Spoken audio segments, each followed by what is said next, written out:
Hey there, Gary Parrish. Welcome back to the CBS Sports Eye on College Basketball Podcast, where we sometimes discuss camel fighting, dodo birds, and leaky black. Matt Norlander is here with me. If you're watching on YouTube, smash the like button like you're Brandon Davies. You have consent. And if you haven't yet, subscribe to the CBS Sports College Basketball YouTube channel. Please go ahead and knock that out while you're here. Okay, let's get into it. West Virginia has officially handled the Bob Huggins situation tied to the Naismith Memorial Hall of Fame coach earlier this week using a homophobic slur twice live on radio. No termination. He will continue as coach of the Mountaineers. His punishment is a 3-game suspension, sensitivity training, and a $1 million reduction in salary, down from $4.2 million per year to $3.2 million per year. West Virginia also made it clear if he ever says anything like this again, he will be terminated immediately. Dead leg, does the punishment fit the crime? It's pretty expansive. Now, it's light on game suspension, but on the whole, with everything that's been taken into account here, one, I'm not surprised he wasn't fired. I did not anticipate he would be fired. Just in tracking the story on Monday, then into Tuesday, and then here into Wednesday, there's a lot. It's quite clear, judging by the release that West Virginia put out from its president, Gordon Gee, and then the AD, Ren Baker, that a lot of consideration went into everything with this. And I'm happy to see at least that this does not appear to be shallow words in damage control. This doesn't appear to be, let's spin it as best we can. I'm going to read directly from the statement real quick. GP just said some of the stuff off the top, but I think some of this stuff here is among the most important. Then we'll get into Huggins and how we even found ourselves in this situation. From the statement from West Virginia, and this is from the president, Gordon Gee. It is also a moment that provides the opportunity for learning, a moment that can shine a light on the injustice and hate that often befall the members of our marginalized communities. While the university has never and will never condone the language used on Monday, we will use this moment to educate how the casual use of inflammatory language and implicit bias affect our culture, our community, our health, and well-being. To begin, the athletics department will partner with WVU's LGBTQ plus Center to develop annual training sessions that will address all aspects of inequality, including homophobia, transphobia, sexism, ableism, and more. This training and programming will be required of Coach Huggins and all current and future athletics coaching staff. Next, according to the Williams Institute, West Virginia has the highest percentage of transgender youth in the nation. To address our concerns of our West Virginia youth, Coach Huggins will be required to meet with LGBTQ plus leaders from across West Virginia with guidance from the leadership of WVU's LGBTQ plus Center. We want to partner with ACLU West Virginia, Fairness West Virginia, Morgantown Pride, and other organizations to elevate the conversation regarding the issues that affect our state. Through those conversations, we expect Coach Huggins, in accordance with these partners, to engage in additional opportunities to show support for the LGBTQ plus community. There's more. I won't continue to read the entire statement.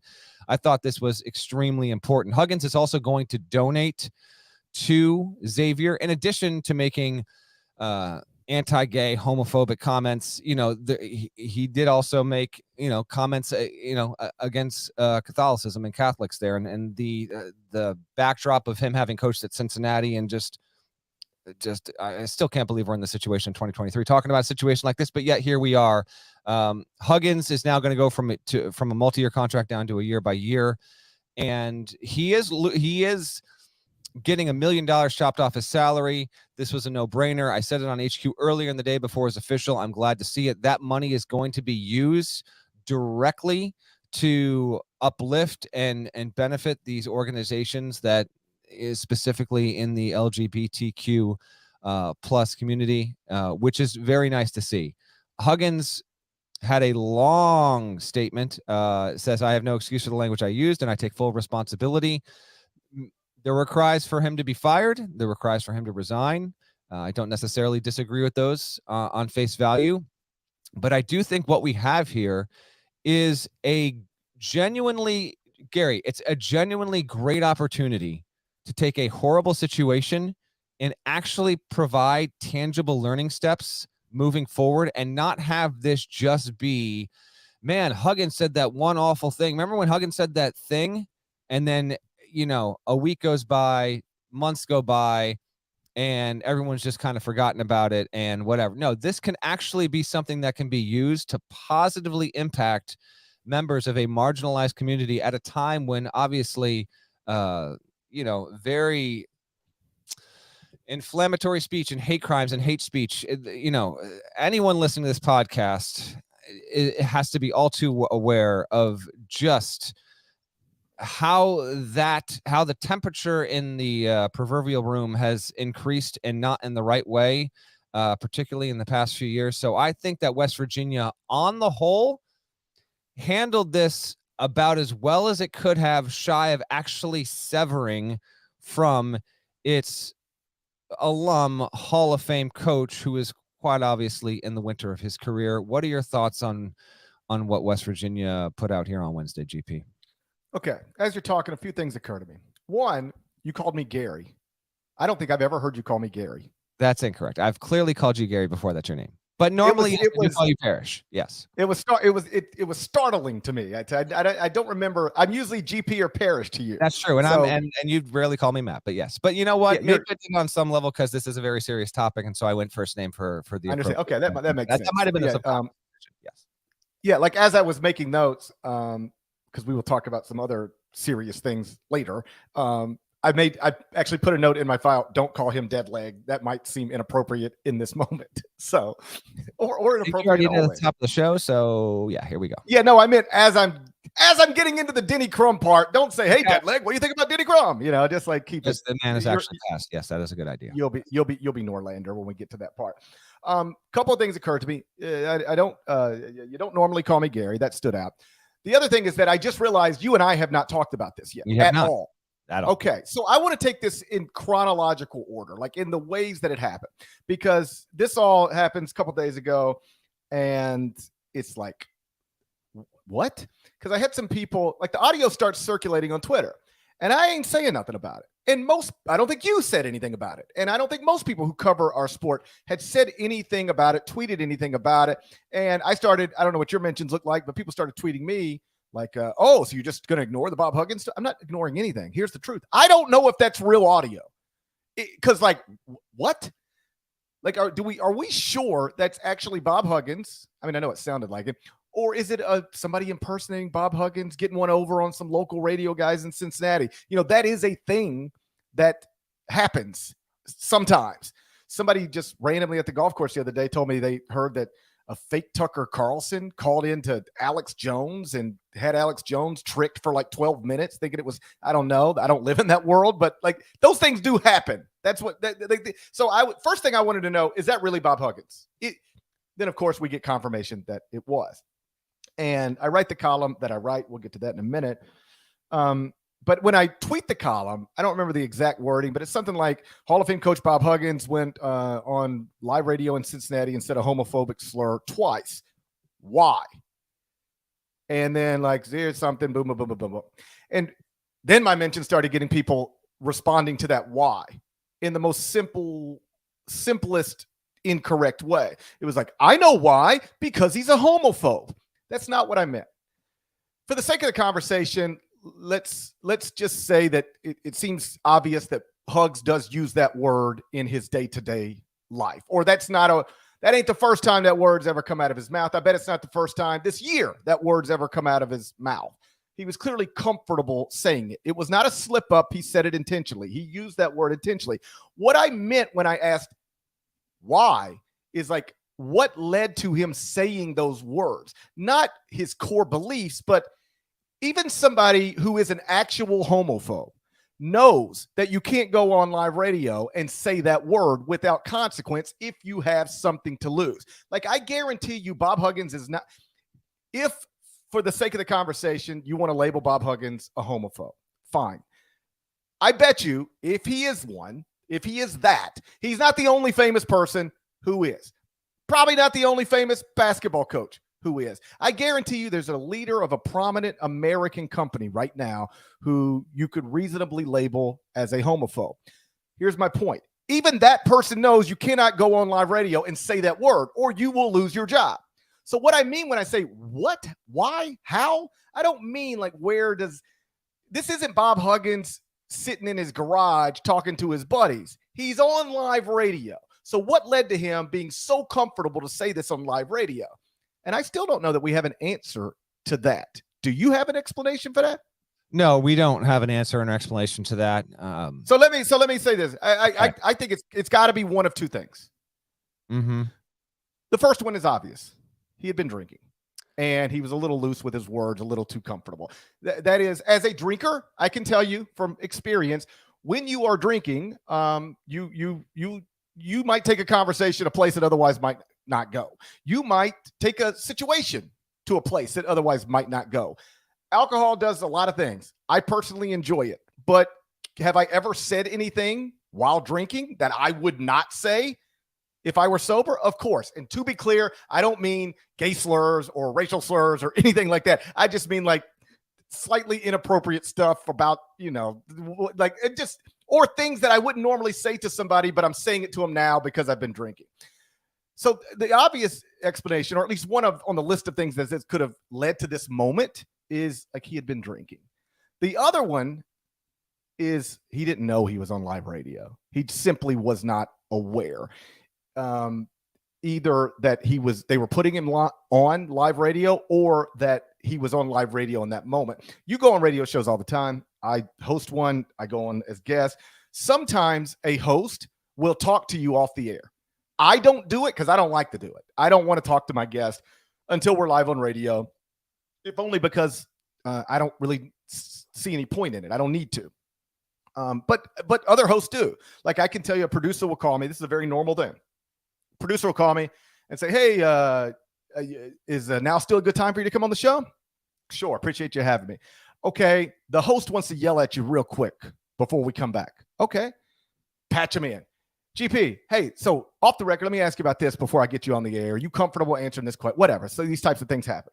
And then he goes like, all right, thanks. And then I can tell you there are certain times where then this host will ask another question, and it's like totally the type of question they might actually ask me on air.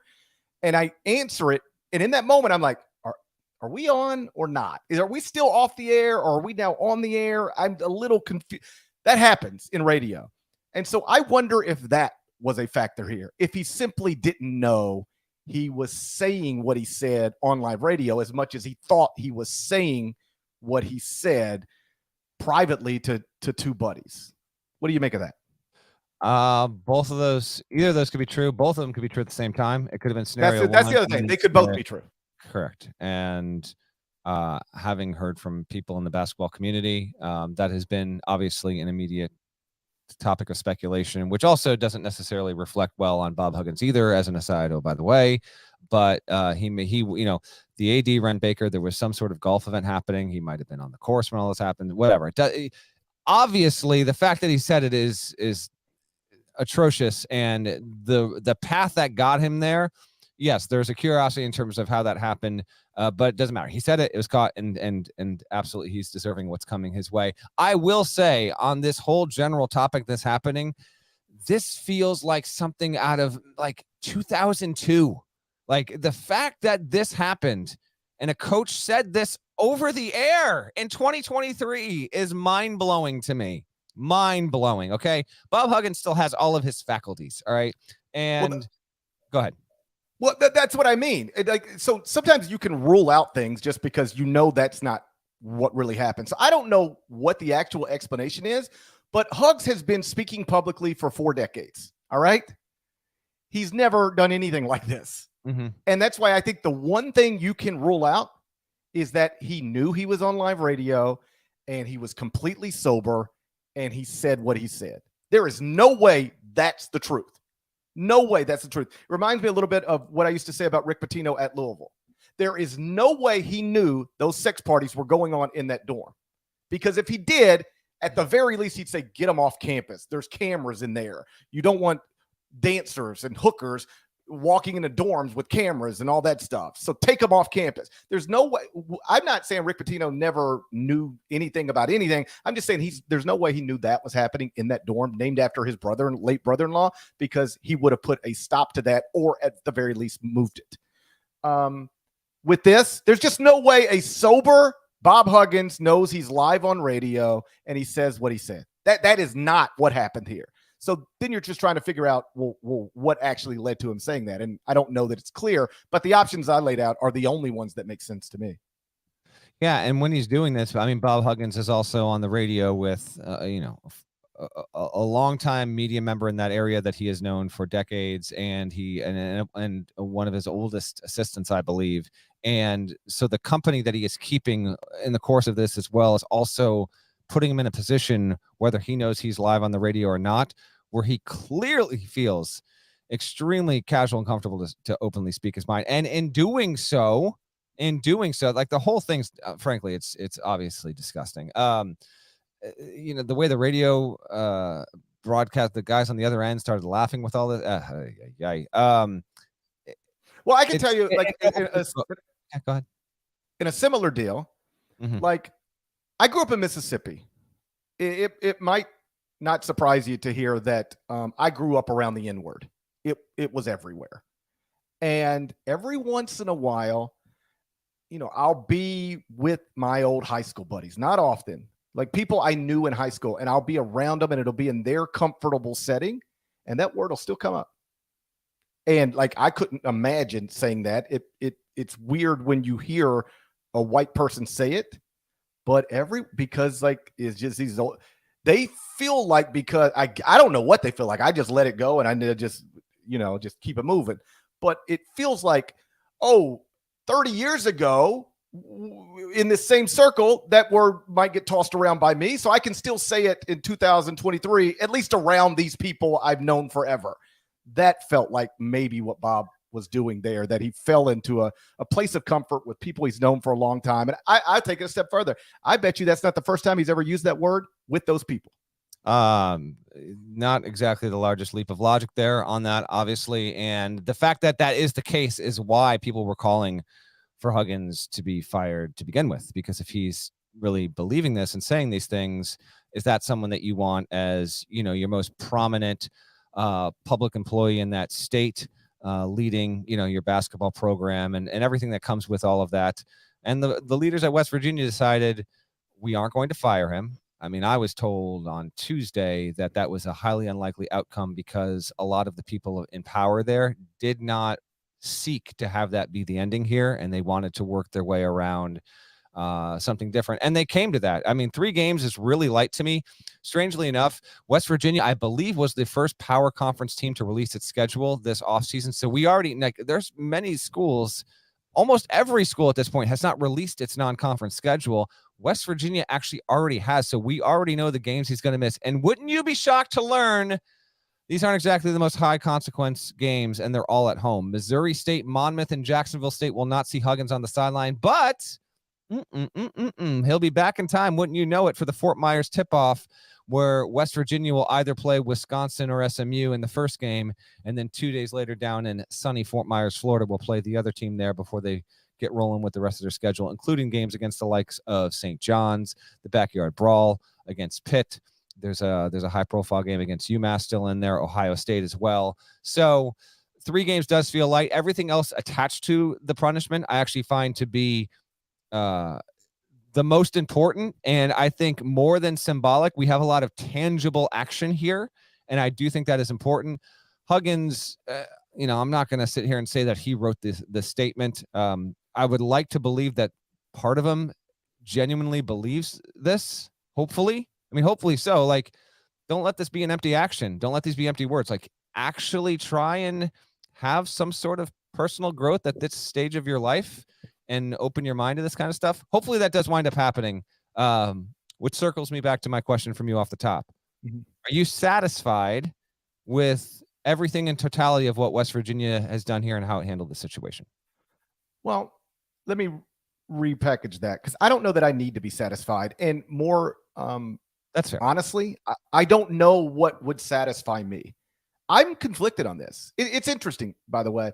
I write this column the other day, and I tweet it, and I mean, you can go back through my mentions over the past 48 hours or whatever. Every once in a while, you'll get a response from somebody saying, oh, here we are, woke media trying to cancel a Hall of Fame coach because he said a bad word on radio.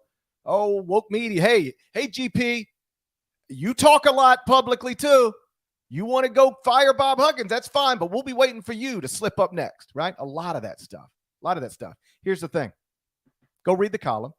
Go listen to every word I've said about this over the past few days on radio or on my show. Go read any tweet. You know what you'll never find anywhere? Me writing or saying, I think West Virginia should fire Bob Huggins. I never wrote it. I never said it because I'm conflicted on this. You mentioned he works at West Virginia and he's a West Virginia icon. That's all true. I do think that plays a role in him not being fired where he works. Mm-hmm. If he was the UCLA coach, he would not survive this. Nope. If he was he was a second-year coach at West Virginia, he wouldn't survive this. Yeah. No. Right. No. So some of it is who he is, how much he means to that campus and state, and where he works. That goes without saying. But I will, if I'm being completely honest, I don't know. I'm stating up front, I don't know. I'd like to think I have answers for everything. On this one, I'm conflicted on it because Dan Wolken did write a column that said Bob Huggins should be fired. And he made some good points. One of the points Dan made was that, and he, of course, is a columnist at USA Today. He said, think about this in any other setting. You're the president of Disney, Apple, Coca-Cola, Nike, Chevrolet, doesn't matter. You go on radio, you say that word twice, you're done. First off, let me ask you, do you agree with the premise? Not in every single scenario, but in many scenarios, yes, of course. Okay. So Wolken's point is, so why is a basketball coach given more leeway? Like you're telling me the third in charge at Apple would be fired in 5 minutes if they went on live radio and said that word twice, but the West Virginia basketball coach can continue to do his job. Dan said that's crazy. And I get that. When you frame it strictly that way, it makes total sense to me. Here's the other side of it, though. Chris Beard is the head coach at the University of Mississippi less than a year after allegedly beating up a woman. That's the profession.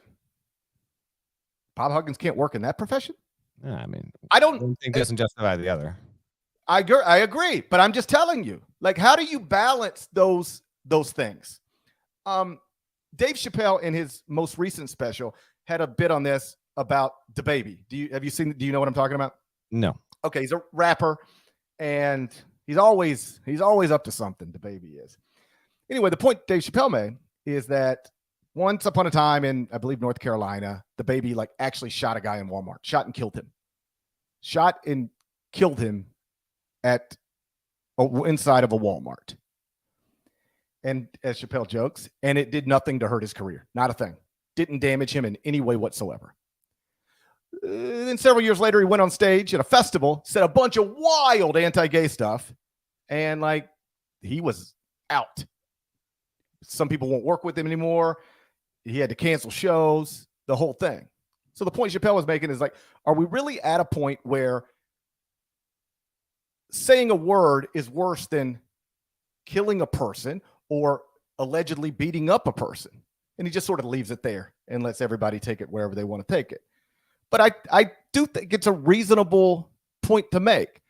Let me be clear. If West Virginia would have fired Bob Huggins, I would not have been the guy writing the column saying, I can't believe they did this. How do you end a man's Hall of Fame career over two terrible words on radio on a random Monday in May? If West Virginia would have fired Bob Huggins, I would have said West Virginia fired Bob Huggins, and I understand why. But it's not clear to me that he had to be fired for this, if only because people who do different but also bad things, in this sport at least, sometimes either keep their jobs or even if they lose them, they get another one. I just don't know. I am uncomfortable trying to have super strong opinions about stuff like that because I don't even know how I feel about it. Yeah, this is not an easy situation. And had he been fired, I think there would have been plenty of justification for it. You do have what happens now is that you do have two extremely vocal dissenting opinions on this stuff before any verdict has been rendered. You've got people on one side of it that are pre-outraged to a decision that hasn't even come. Like, people were reacting as though Bob Huggins had already been fired and want to go after. I won't even use the trite, played out, completely lost all meaning. If you use, any of those phrases, just you're exposing yourself to be relatively shallow-minded, frankly. And then on the other side of it, it's before we have any full review in, he's out right now, yesterday, immediately, let's go. West Virginia moved quickly, but did so thoroughly. And when we see the totality of this, to me, I think this falls short of the punishment that he should have been serving. I don't think a 3-game suspension really amounts to all that much. The stuff that is more important, I will repeat myself, everything else connected to this, I think, is the more important thing. And by the way, like, West Virginia and Huggins now have to, in making this decision, like, they also live with this throughout all of next season, which I do believe will be his last season. I think this is going to be his final season on the job at West Virginia. And every time he goes into certainly a hostile environment on the road in that conference, like, this is going to be part of it. And oh, by the way, that's not, I'm not saying that as like, oh, let's wait and watch. No, that actually, really sets it up for some more hideous stuff, frankly, that kind of poisons the environment, and can make West Virginia look bad even months after the fact with all of this stuff. So I look forward to seeing how Bob Huggins comes out and speaks on this topic multiple times, discloses, the sensitivity training he's gone through, and try and make this story as best as it possibly can be on the other side of it, because he really did expose a side of him that was appalling, and we should have there should be no tolerating any of this to any level. In not firing him or not having him resign, there is some level of toleration to that. But I do think that West Virginia did a lot here to try and advance the issue to make sure something like this doesn't happen again within its own university's borders, and certainly requiring every single person employed in the athletics department to undergo training moving forward, I think, is a very important next step. Yeah, and it should be said, and I know people don't like this, but like, part of the punishment is that, in that apology that he released, he said, "I'm embarrassed." He said a lot of things, but among them, he said, "I'm embarrassed." The embarrassment is part of the punishment. Like, you have now painted yourself in a way that is obviously not good, and you got to walk around with that forever. There was a press conference with Dana White, after that video surfaced of him putting his hands on his wife, UFC president. And he made the point. He's like, part of my punishment is that this is now that's now how you see me. I don't want to be seen like that, but I understand that's the way you're going to see me now. And I got to walk around with that the rest of my life. And now Bob Huggins has to walk around with this the rest of his life. I'm not saying, and that's enough. It should be no more. I'm not here to debate what the punishment should have been, because again, I'm unsure. I don't know. It's complicated. But whatever the actual punishment is, that is in addition to it. That's something else. Bob Huggins is like, we go on these podcasts, and Jeff Goodman, like, he always wants to ask you who you would like to have a beer with, right? And most people's answers, Goodman loves to ask you, what coach would you like to have a beer with? I know. And the answer is often Bob Huggins. I bet next time somebody asks that question, you'll hesitate before you say Bob Huggins, right? Not you. Well, I've never answered Bob Huggins to that question. I'm also not a beer drinker. I know, but I hear what you're saying. But you get the point. You get the point. Who would you like to have a drink with? Everybody's like, "Oh, Hugs is the best." People will be hesitant to say Hugs is the best. Oh, because of this. He's changed the way people look at him. by using the language that he used. And in addition to the 3 games and the $1 million and the sensitivity training and all of that stuff, that is punishment as well. He's going to have to live with this for the rest of his life. He's not the only one, by the way. You know, Greg McDermott at Creighton found himself mired in controversy for a different way, but certainly using the wrong terminology. He wound up keeping his job. There have been coaches across sports that have lost their jobs and coaches that haven't. So anyone that wants to paint this with a broad brush and saying that we live in cancel culture, well, that's not true, because we have plenty of examples where that hasn't been the case. I don't know if you could hear that. Sorry, there was a car that just peeled out right outside my window there. I didn't know if the mic picked that up or not, but that was loud. Oh, it definitely did. Okay, there we go. And there have been cases where people have also been held accountable for their words and their actions there. So it's a case-by-case circumstance. And here, Huggins is going to hold on to his job for what I expect to be only one more season.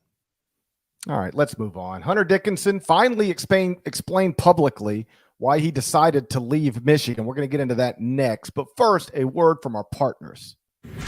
Witness one of the world's biggest stars as a family man. Really? May 17th. I just jumped into Stallone. There's no place like Stallone. It's about how hard you can get hit and keep moving forward. He's the last person that wanted to do this show yet. He sees the camera and he's like, am I in frame? That's the truth. The Family Stallone, streaming May 17th, exclusively on Paramount Plus. So Hunter Dickinson, as if he listened to our podcast after he committed to Kansas, because on that podcast, I asked you, like, has he ever explained why he left Michigan? Like, what is the explanation for him? Like, with most people, it's like, well, playing time or whatever. It's like, this is an all-American centerpiece of the University of Michigan. Why did he leave the University of Michigan? And I think you told me he had not ever gotten into that, or at least you hadn't seen it. I had not seen it either. On a podcast, I guess it was yesterday at some point, he did finally explain why he decided to leave Michigan. Long story, not so long. He suggested it was about money. Said he made less than $100,000 over the past year at Michigan in name, image, and likeness. Here's the quote exactly. The people hating on me would leave their job right now for a $10,000 increase.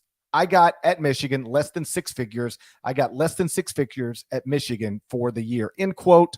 Mm-hmm. Deadleg, do you find Hunter Dickinson's explanation compelling or not so much?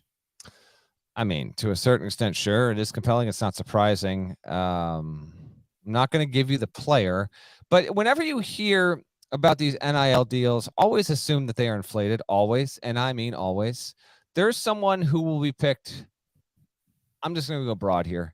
There's someone that will go in the first round of this year's NBA draft, and I spoke with, shy of speaking with the actual player, and no, this was not the player's coach. It was a very, very good source on this. You might think that this player that's going to be picked in the first round would have commanded, anywhere between, say, $20,000 to maybe even $200,000, $300,000 in NIL money last season.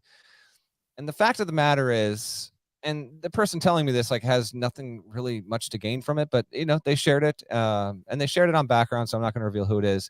The player made $5,000 in NIL money last season. $5,000. Well, was that Taylor Hendricks at UCF, a nothing recruit who was at Central Florida? That's the only one. Okay, but I'm just saying it was not. But I'm just saying, if you told me it was that person, a projected first round pick only made $5,000. Well, that's because someone that you think would make more. So my point, I only bring that up to say, NIL, which is out there, thankfully, and it's still an evolving space. When you hear these figures get tossed around, just know that many times the figure that gets either reported, gossiped about, rumored about, oftentimes will be inflated. It can be inflated by 10%. It could be inflated by 80%. So I'm not surprised to hear this from Dickinson at all. I'm not. To say that it also had an impact on his decision to transfer, not surprised whatsoever. Hunter Dickinson, may well see the writing on the wall, and though he will try his damnedest to be able to make a really, really good living playing the sport for the next 10, 15 years, he may realize that, hey, listen, maybe I will have a certain cap on my revenue, and I'm going to try and maximize this at the college level as best I can. And I know how much I can make at Michigan. If I decide to get a fresh start, go somewhere else, maybe I expand my game, improve my NBA prospects. And in the process, oh, by the way, I can make myself an extra $50, $100, $200, $300,000. Why would I not do that? I don't fault him in the slightest for making that decision. Okay. First, his premise is wrong. His point is accurate, the point he was trying to make, but he used the wrong number. The people hating on me would change jobs for a $10,000 increase. That's just not true. Some people would, not everybody. Would you change jobs for $10,000? Would you? Let me put it another way. Would you take a job you don't want as much as the one you have right now for $10,000? Do we know? No, I would not. Do we know that's true with Hunter Dickinson? Do we know what's true? That he doesn't want the one, what you just laid out. It sounded like you were saying he wouldn't want Kansas as much as he wanted Michigan. No. That's not what I mean. But my point is simple. The idea that anybody would change jobs for $10,000 is just fundamentally untrue. I'm telling you right now, I would not take a job I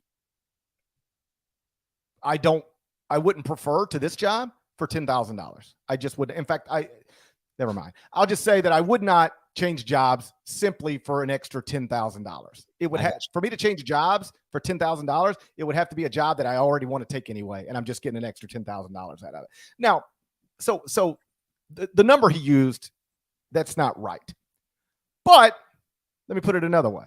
Let's say, just for the sake of the conversation, he's on record less than $100,000 at Michigan. Let's call it 90. All right, let's call it $90,000. I talked to somebody who is pretty plugged in at Kansas, who told me it's all third-hand information. I'm not really sure, but he would guess at Kansas $1 million, $1 million. Could be more, could be less, but $1 million. That feels about right to me. So here's the question: would anybody change jobs if they could multiply their salary by 11? Now we're talking. I can see a world in which that's possible. Yes. Hey, I like working with you. I hope you like working with me. I'm confident that if somebody said, Norlander, what do you make? And you told them a number and they said, let's multiply it by 11. You would leave quickly. I don't have the sound on my board to respond to that. That's correct. That's correct. Yes. I'm willing to have a significant pay increase to that level if anyone's out there. I'm willing to have it if it's out there. Yeah. I love every job I have. I ain't looking for any other ones. But if my contract was about to expire and somebody said, what are you making now? And I told them and they said, let's multiply it by 11. I would have to change jobs. And when put that way, not only do I understand why Hunter Dickinson left, he'd be crazy not to. Financially irresponsible not to do it. Because we ain't talking about Brandon Miller or any other projected lottery pick. We're talking about a guy who it isn't crystal clear he'll play in the NBA. And so it is possible the most money he'll ever make playing basketball will be made while he's playing college basketball. And if you can make $1 million at one place, less than 100,000 at the other, it would be financially irresponsible to not go to the other place. There's not a coach in America outside of maybe Mark Few who wouldn't change jobs if you said we're going to multiply your salary by 11. 11. So I don't know why would question why. I don't know if he's making $1 million, by the way. I feel like that number might be high. That's just me. Okay. But the 90,000 number, the 90,000 number might be high too. It's just one I literally just made up. Even if he went from 80 to 450, like it's the same. Financially irresponsible not to do that. Yeah. So like, what are we even talking about? What is the argument talking about here? Yeah, I know. Like let's say you make $1 million this year, and he has another year of eligibility left, doesn't he? He's been a 3-year college basketball player. He does. Yes. Yeah. So he's got 2 years.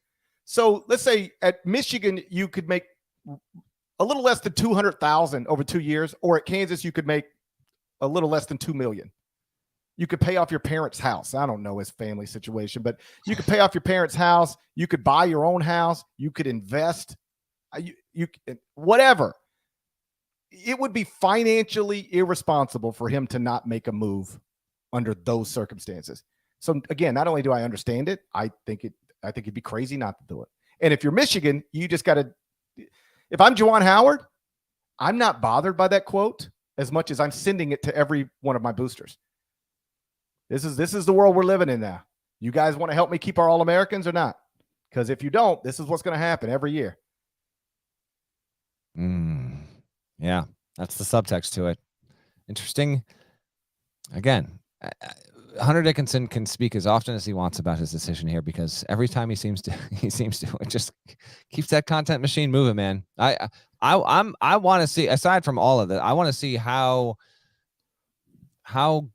good he can become on top of what he was, because in doing this, yes, and going to Kansas, there is going to be a lot of attention on him.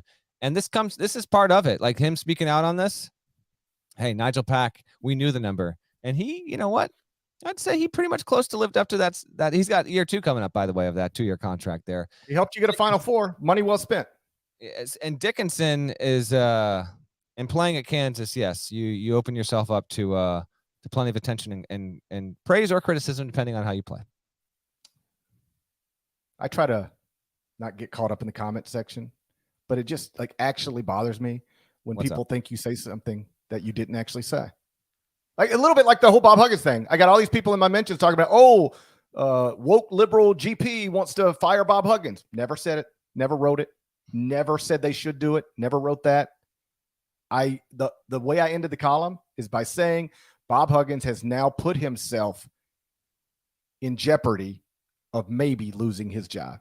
Never weighed in, intentionally never weighed in one way or the other on whether he should lose his job or not lose his job, because I'm conflicted on it.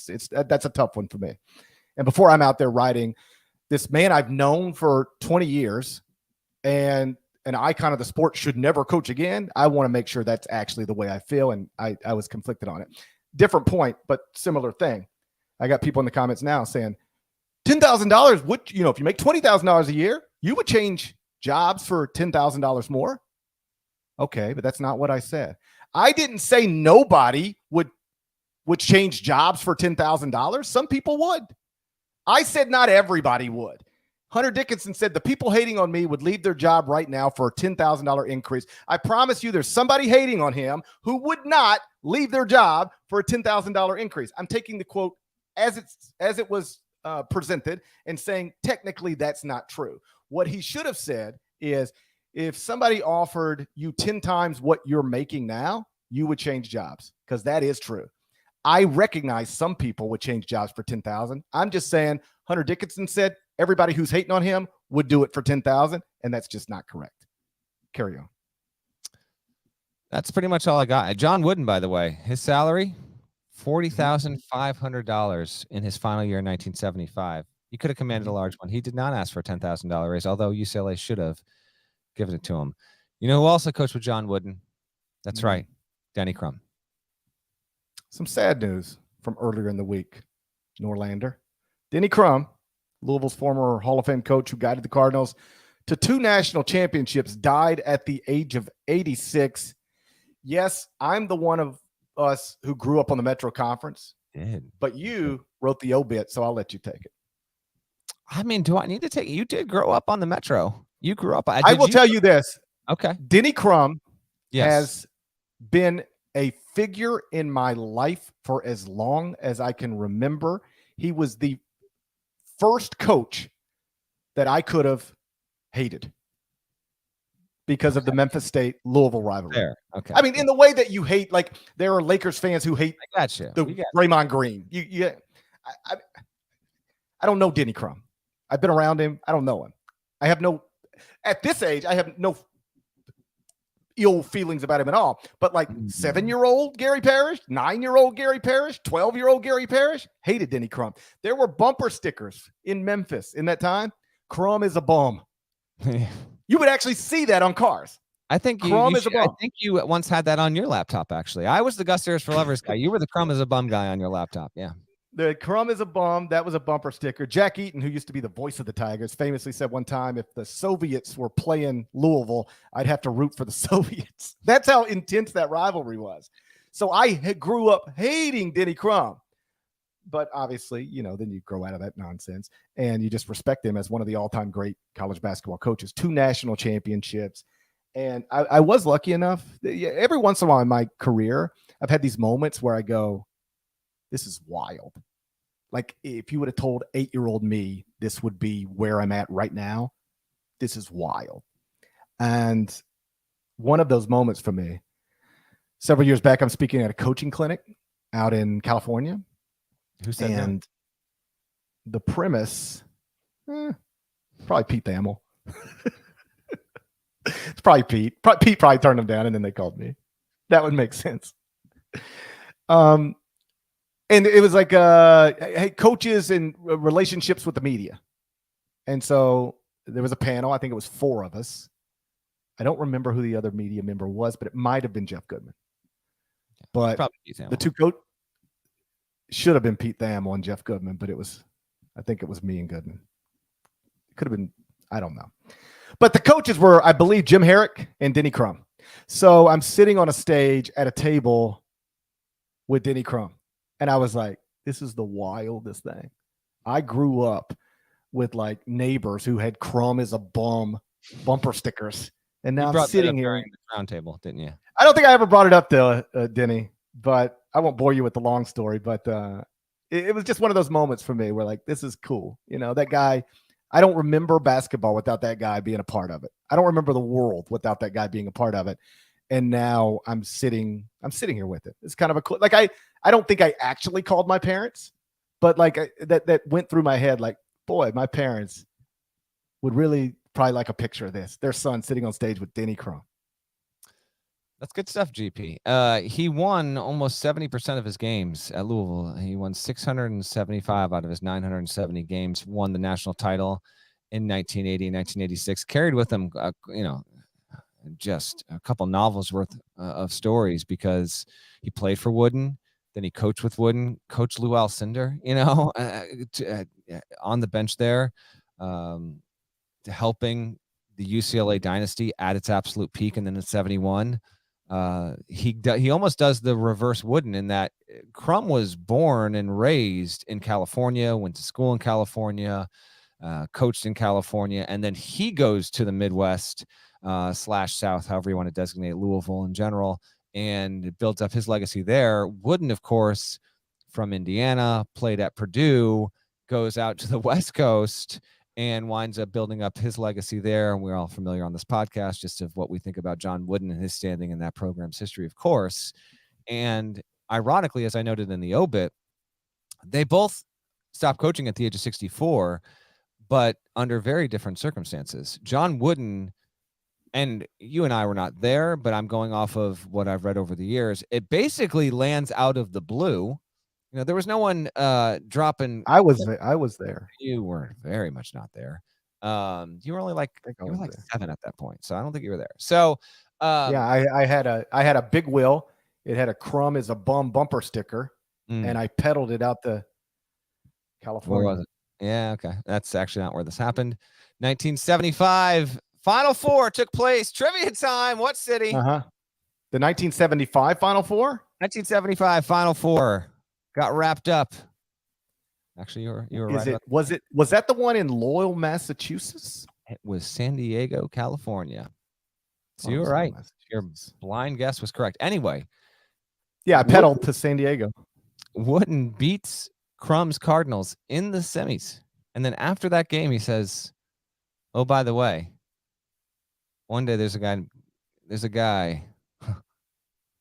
name's Cronin. He's going to coach this program one day, and you're not going to believe it. That's the part that doesn't get reported. But the other part is that people don't remember that part. They don't remember that part.